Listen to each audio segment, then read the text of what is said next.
بسم اللہ الرحمن الرحیم۔ پیرس اولمپکس کے 10 روز مکمل ہونے پر تمغوں کی مجموعی تعداد زیادہ ہونے کی بنیاد پر امریکہ نے پہلی پوزیشن سنبھال لی ہے اور چین سونے کے یکساں 21 تمغوں کے باوجود دوسرے نمبر پر چلا گیا ہے۔ نیزہ پھینکنے کے مقابلوں میں پاکستان کی میڈل جیتنے کی واحد امید ارشد ندیم نے ابتدائی مرحلے میں فائنل کے لیے کوالیفائی کر دیا ہے جو 8 اگست کو ہوگا۔ پیرس اولمپکس میں پیر کے روز بھی سونے کے مزید 20 تمغوں کا فیصلہ ہوا۔ جمناسٹکس کے مقابلے مکمل ہو گئے ہیں۔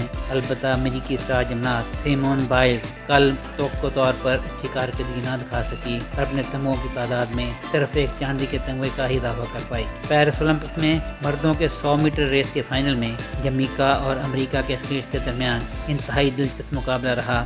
100 میٹر کا فاصلہ امریکہ کے نووا لائز نے 9.784 سیکنڈ میں طے کر کے نہ صرف سونے کا تمغہ جیتا بلکہ وہ دنیا کے تیز ترین ایتھلیٹ بھی بن گئے۔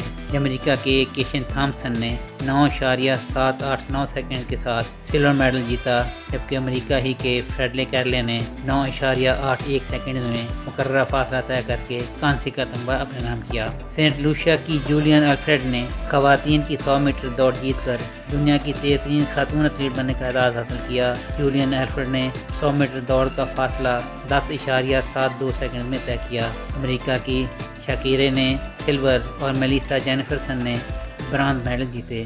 آج جیولن تھرو یا نیزہ پھینکنے کے مقابلوں میں پاکستان کی 22 برسوں بعد تمغہ جیتنے کی واحد امید ارشد ندیم بھی دیگر کھلاڑیوں کے ہمراہ ایکشن میں نظر آئے۔ فائنل مرحلے میں جگہ بنانے کے لیے کھلاڑیوں کو 84 میٹر سے آگے نیزہ پھینکنا تھا، جس میں ارشد ندیم نے پہلی ہی مرتبہ 86.59 میٹر دور نیزہ پھینک کر فائنل میں جگہ بنا لی۔